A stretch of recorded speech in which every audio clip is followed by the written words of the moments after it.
Hello, this video is me trying to contemplate, just trying to figure out the fundamentalist Christians. It's kind of group of people who's like extremely puzzling to me. I think fundamentalist Christians, now I'm reiterating myself because I just did a video of soul groups and I think I spent the whole second part talking about fundamentalist Christians, but I want to talk about it again, I guess. And title this video just about them, because they're really interesting to think about, trying to figure out what makes them tick. Fundamentalist Christian to me, or a fundamentalist Muslim, although fundamentalist Muslims from those third world countries are worse, is somebody who doesn't understand the concept of thinking for yourself. They just think what they're told to think, and then they repeat it. And the main thing.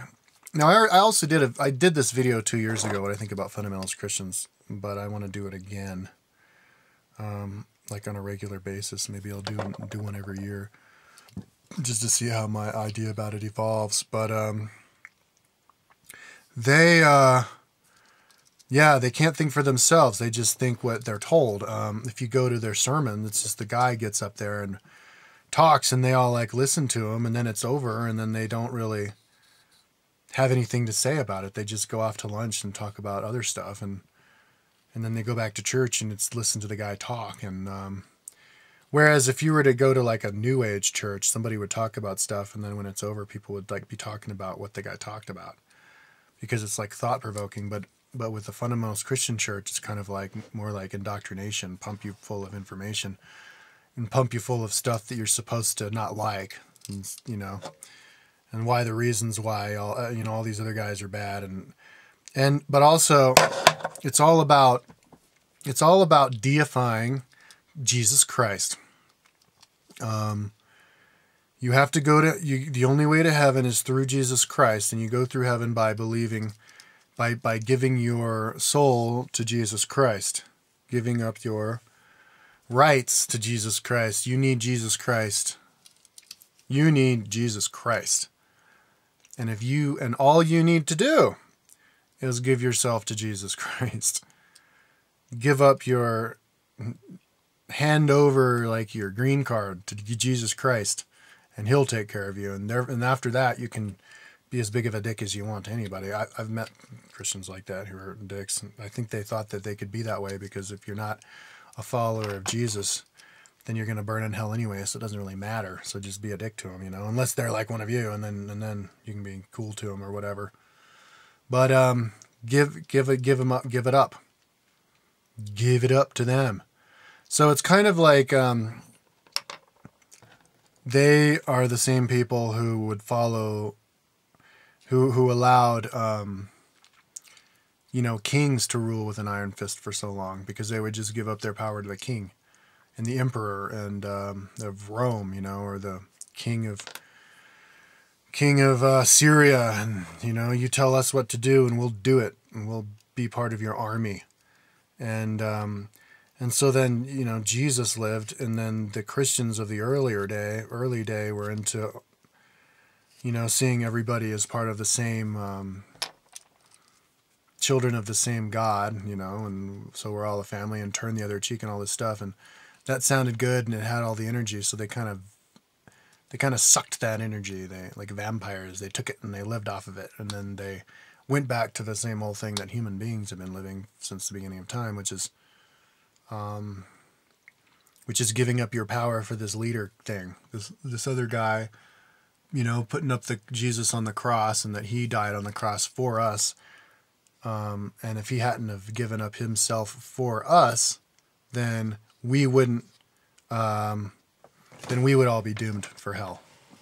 And because of the whole original sin thing, because Eve was stupid enough to eat an apple in a garden,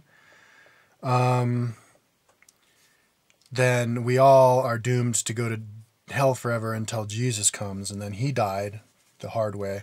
So now we don't. All we have to do is give our trust to him.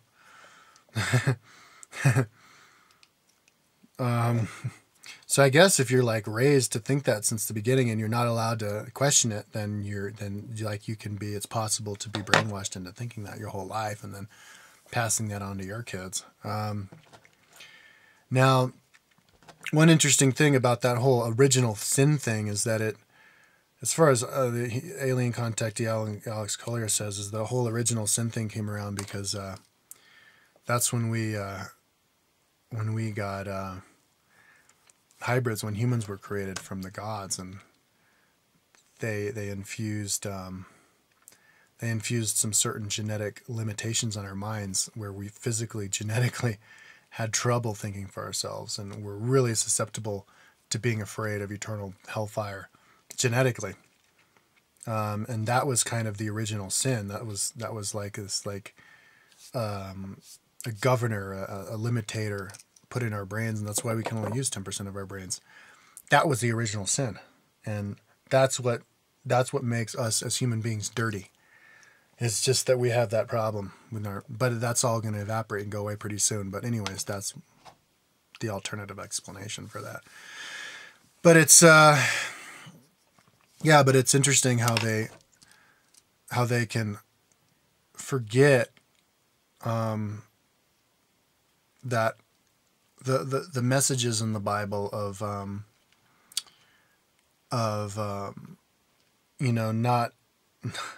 not wanting, leaving unto Caesar what is Caesar's, and only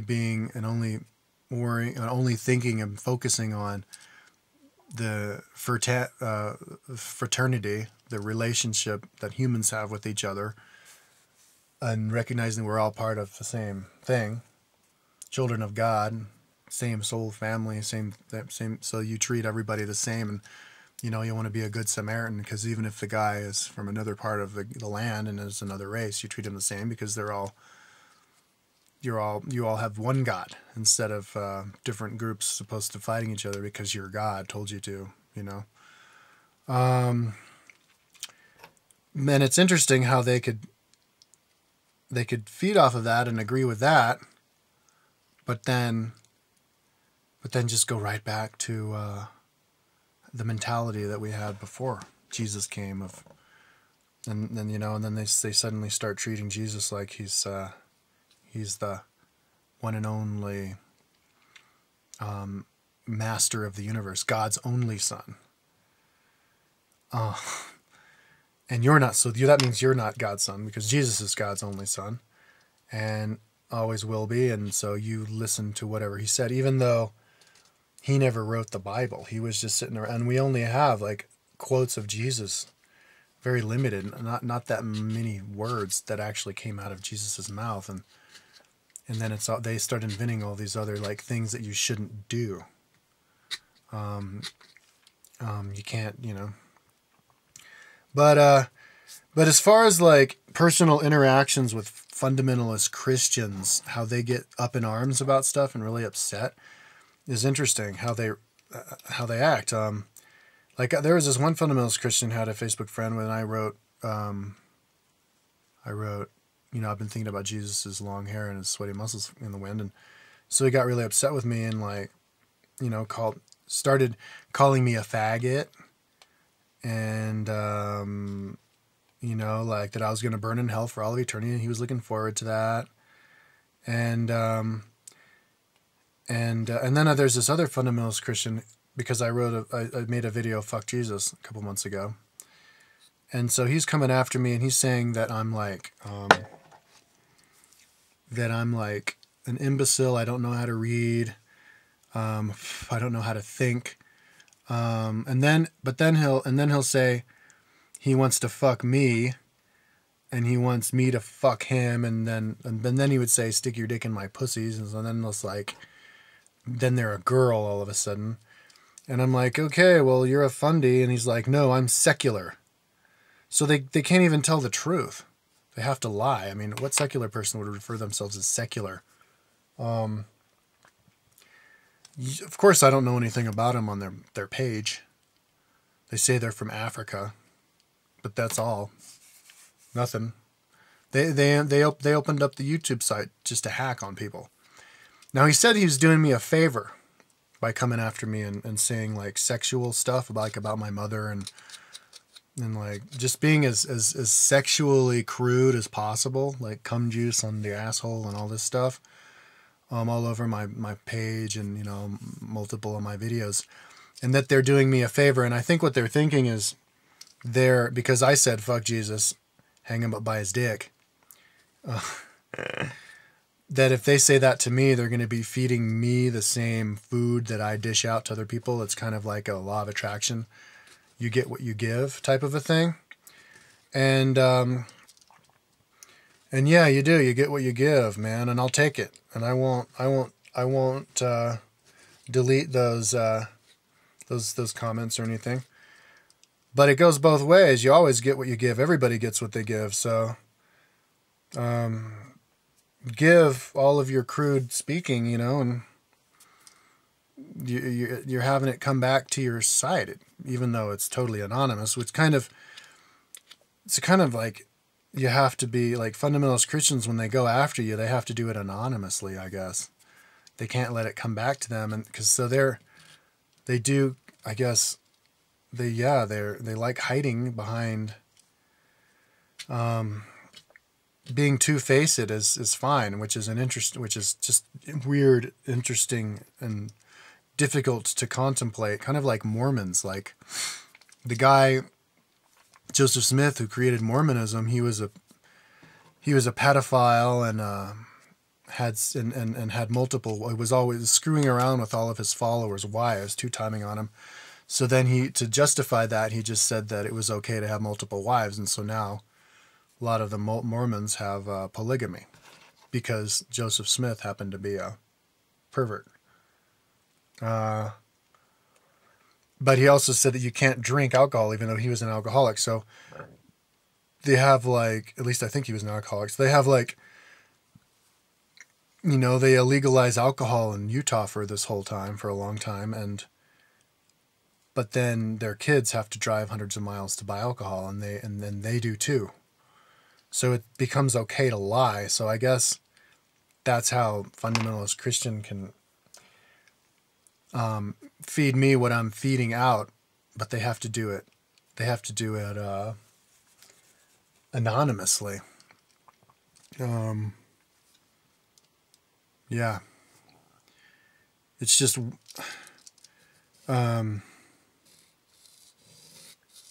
they have to always focus on stuff that they don't like. In groups that they think are, I don't know. It's just really difficult to, interesting. I should watch some of the sermons, but yeah, they just follow. And then they have to have like little brothers. It's like a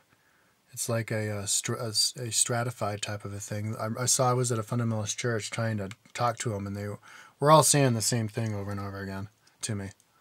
And they baptized one guy, and he was like, yeah, welcome into my church. Now you can be my younger brother in the path of the Lord. So the guy who just got baptized, it was under the condition that he would believe and agree with whatever his leader said, because he was higher up in the stratification of authority in the church. And that's why when I had meetings with these fundamentalist Christians for 2.5 months, almost every day, I was never allowed to say anything, because their idea was that they were going to baptize me by a certain date that they decided, and that I was just going to agree, and as long as I agreed with everything that they said, I could get baptized. But if I tried to add my own interpretation to any of the quotes or the messages in the Bible, they weren't going to listen to it. They don't philosophize, to quote them perfectly. They don't philosophize. They just hear what they hear, and then they pass that on, and it's just like. So those are the people who are really entrenched in the whole stratified thinking, and yeah, but it's like schizophrenic, because they have to like lie about who they are in order to, you know, spread I don't know. It's weird. But they're followers, so they're going to be okay as soon as everybody else decides what they know. Okay, later.